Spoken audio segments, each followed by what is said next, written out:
Well, well, well.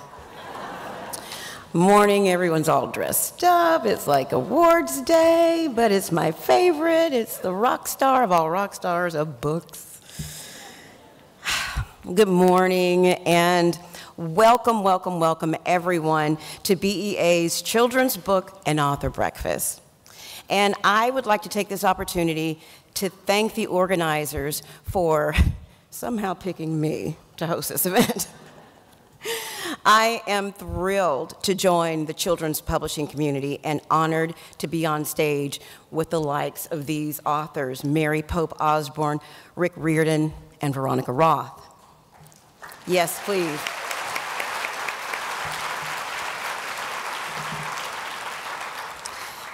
Attending BEA is a treat for me on so many levels. As a new author, obviously, and as a longtime fan of children's books. See, growing up, I was a mystery buff. I read, yeah, I'm a little nerd. I read just about every book in the Hardy Boys Nancy Drew series. Right? Rock on! Pretty much all of the Encyclopedia Browns, and a lot of the Jupiter Jones series. So there you go. Those authors and stories stayed with me through the years, and each one inspired me in different ways. There is something about the books you read as a kid that tends to give them this sort of magic. And losing yourself in a book is usually the result of having found yourself in its pages. Even as I was building an acting career, no, seriously, I always kept in the back of my mind the wish to one day write a children's novel, so I'm thrilled to be here. And speaking of acting, my other great love is movies.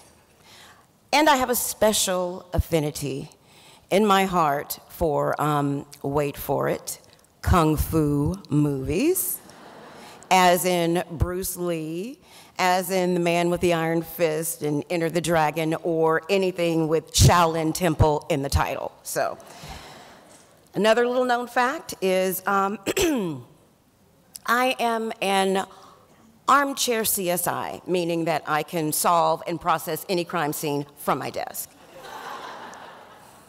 Needless to say, all of these elements came together when I wrote the first book of my children's series, Randy Rhoads' Ninja Detective. I worked on it when I had some downtime between acting gigs, and back then I had more downtime than gigs. So I decided to make my fantasy of Bruce Lee's sidekick come to life.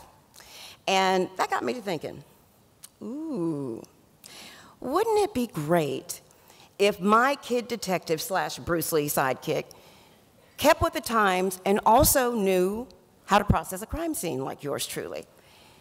And I could also make it fun for my readers by including an index at the end of the book that teaches them the very same skills that my kid detectives employ. So, needless to say, I had a ball coming up with that story, and true to form, it's gone through several incarnations to become the book that it is today, and I'm very proud of it. I believe storytelling is an incredibly important part of the human experience. We grow and we learn and empathize with others via the stories we tell and the stories we're told. It is a central part of my life, and I'm pretty lucky that I get to exercise that both as an actor and now as an author. Diversity in stories is a cause I believe in. This is one of the many reasons why creating a diverse cast of characters for the Randy Rhoads series was so essential to me. In Randy Rhoads' Ninja Detective, Randy's best friend is Dario Cruz, AKA DC, a Latino boy who is small for his age and gets picked on by local bullies because he wears a hearing aid. Randy and DC befriend Pudge, a very tall and thin black boy whose father is visiting their small town on business. And Randy grows close to the babysitter her father employs, Mei Ling, who is Korean. Randy herself is a redhead, a minority in her own right. While the central conflict of the first Randy Rhoads novel, The Case of the Time Capsule Bandit, is a mystery, including characters that are multicultural shows kids how alike we all are.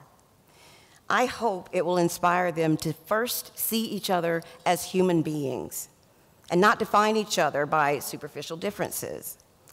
This is an important value, and I want to reinforce it as much as possible by providing children with images like the cover of Randy Rhoads' Ninja Detective, which shows children that best friends don't need to look alike to love each other.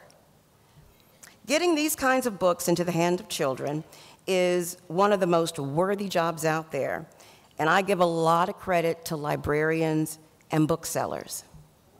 Your knowledge of, yes, hello? Yes. Needless to say, you saved my life as a child.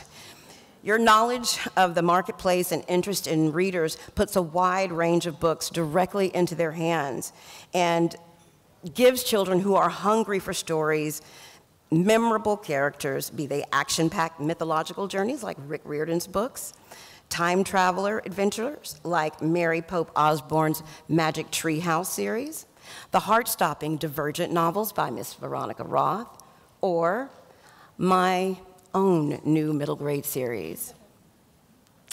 And I'd like to take a moment right now to thank the brilliantly talented illustrator who illustrated my book, Vivian Toe. Vivian, if you're out there, thank you, because you brought these characters to life in a way that I would have never imagined. Thank you. Thank you. And I certainly don't have to tell this group that writing a book is such a solitary endeavor. And I feel so lucky and blessed to find that on the other side of that is this wonderful community of fellow children's book lovers, the authors, the illustrators, agents, booksellers, and publishers. Thank you so much for warmly welcoming me to join the ranks of this community this morning. And I really, really, really hope that I'll get to be a part of it for a long, long time.